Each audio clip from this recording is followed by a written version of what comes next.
Hello friends, आज मैं जिउतिया व्रत के नहाय खाए से जुड़ी छोटी बड़ी सारी विधि के बारे में आप लोगों से बातें करूंगी। जिउतिया में नदी स्नान और घर के स्नान के बारे में कि कैसे करें, नहाने के समय की पूजा कैसे करें और कौन कौन से सामान से करें, खाने में क्या खाएं, क्या जो खाएं उन सभी चीज़ों से भी पूजा करनी चाहिए, क्या नहाय खाए के दिन एक ही समय भोजन करना चाहिए, पहली बार व्रत उठा सकते हैं या नहीं, जिनकी संतान नहीं है वो व्रत करे या नहीं। सबसे पहले ये बता दें कि जिउतिया का व्रत 2023 में 6 अक्टूबर को है, इसलिए नहाय खाए 5 अक्टूबर को की जाएगी और पारण की तिथि 7 अक्टूबर है। जिउतिया व्रत के नहाय खाए आश्विन मास की कृष्ण पक्ष की सप्तमी तिथि को किया जाता है।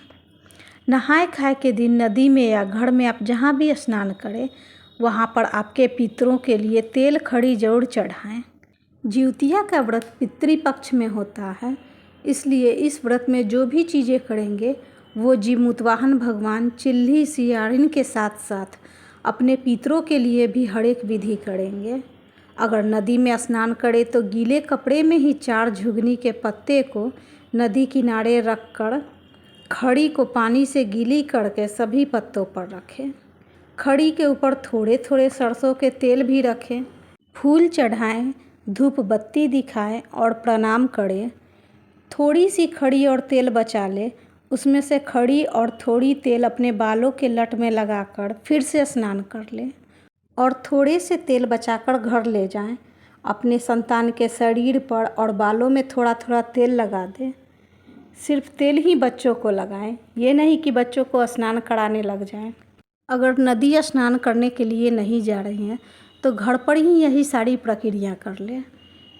नदी की जगह पर आप एक थाली में जल, गंगा जल मिलाकर उसमें थोड़े फूल अक्षत डाल लें और थाली के किनारे के पास जुगनी के पत्ते पर खड़ी तेल फूल डालकर पूजा कर लें। कहने का मतलब ये हुआ कि नदी किनारे ही यह पूजा करना चाहिए, इसलिए छोटी सी नदी घर पर ही बना ले। सारी पूजा की सामग्री भी वहीं रख ले, जैसे झुगनी का पत्ता, खड़ी, तेल, ये सब। स्नान से पहले ही ये नदी बना ले और सामान रख ले, ताकि पूजा करने के लिए गीले कपड़ों में इधर उधर जाकर सामान लाकर नदी ना बनानी पड़े। ये पूजा गीले कपड़ों में ही करनी होती है। पूजा के बाद फिर से स्नान करना होता है। नहाने की प्रक्रिया समझ में आ गई होगी। चलिए अब बात करते हैं नहाय खाए में क्या क्या खाना जरूरी है।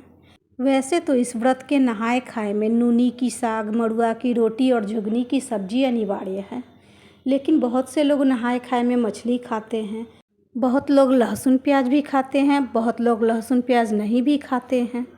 आपके यहाँ जैसा खाते हैं वैसा खाएं। मछली को तो लोग पूजा में नहीं चढ़ा सकते हैं।